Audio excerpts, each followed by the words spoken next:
ভয়াবহ বিস্ফোরণ। এক বছরে আবারও বেশ কয়েকজন আমাদের দেশের মানুষের প্রাণ কাড়ল পাকিস্তান আশ্রিত জঙ্গিরা। পহেলগাঁও 22 এপ্রিল 26 জনের মৃত্যু, এবং দিল্লিতে ঢুকে গেল জঙ্গিরা বিস্ফোরক নিয়ে। সেই বিস্ফোরণে এখনো পর্যন্ত 12 জনের মৃত্যু হয়েছে, আশঙ্কাজনক বহু।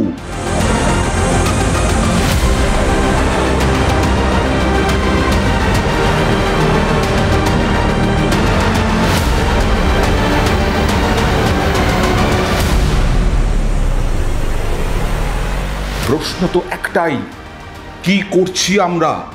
আমরা অপারেশন সিঁদুর করেছি, আমরা জঙ্গি ঘাঁটি ধ্বংস করেছি একের পর এক, কিন্তু তা বলে জঙ্গিরা রসগোল্লা ছুড়বে এরকমটাই কি ভাবছিলাম আমরা?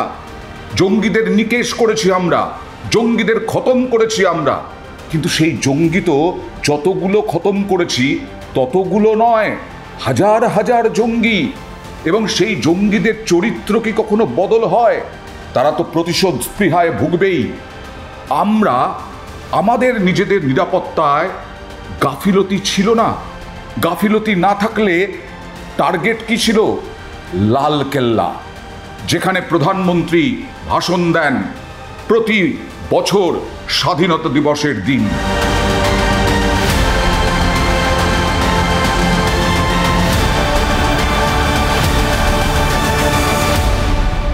সেই লালকেল্লাই তো টার্গেট ছিল, এমনটাই মনে করা হচ্ছে, কারণ লালকেল্লা থেকে মাত্র 250 মিটার দূরে, লালকেল্লার যে বিল্ডিং, যে সৌধ, তার থেকে 250 কিলোমিটার দূরে মাত্র, আর লালকেল্লার যে তোরণ তার থেকে 50 থেকে 60 মিটার দূরে কালকে এই ভয়াবহ বিস্ফোরণ।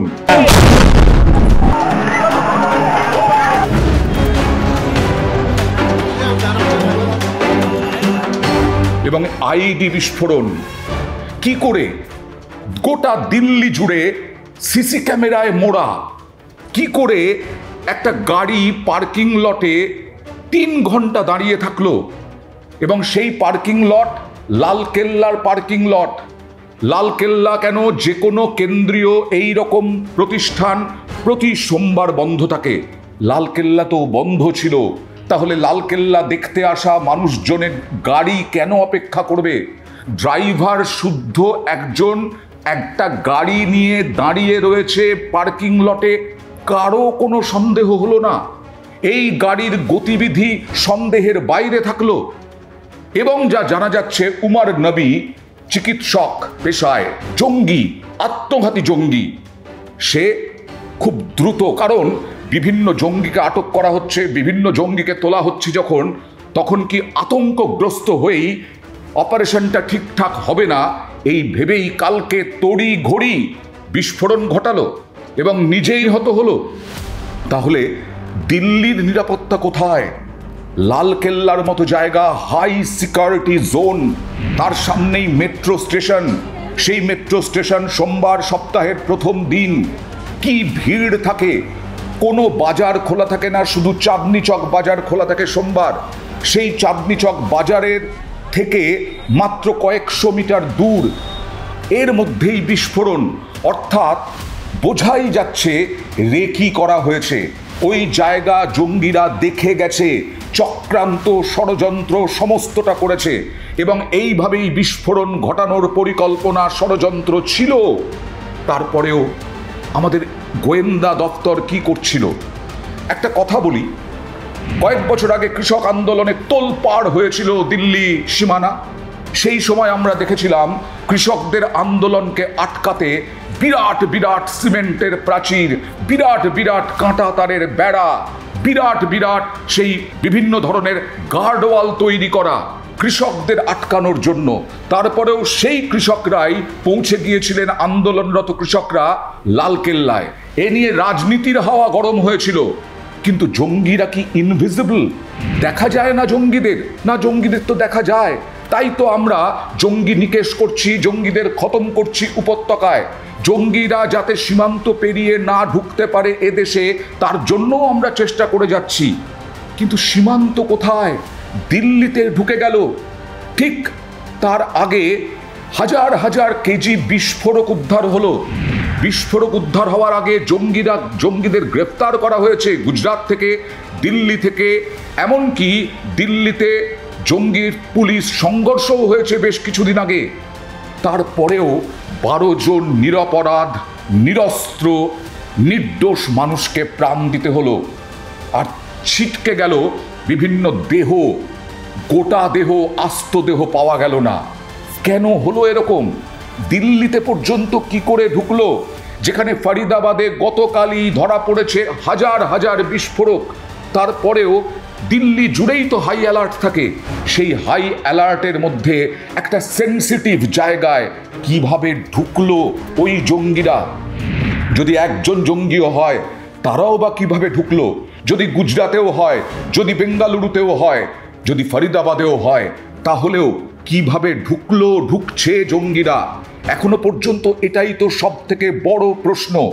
অবশ্যই আমরা পাকিস্তানকে শিক্ষা দিয়েছি, পাকিস্তানকে শিক্ষা দেব, আবার জঙ্গিদেরও শিক্ষা দেব। কিন্তু এইভাবে আবার একটা 26-11 মতো 10-11 হয়ে গেল।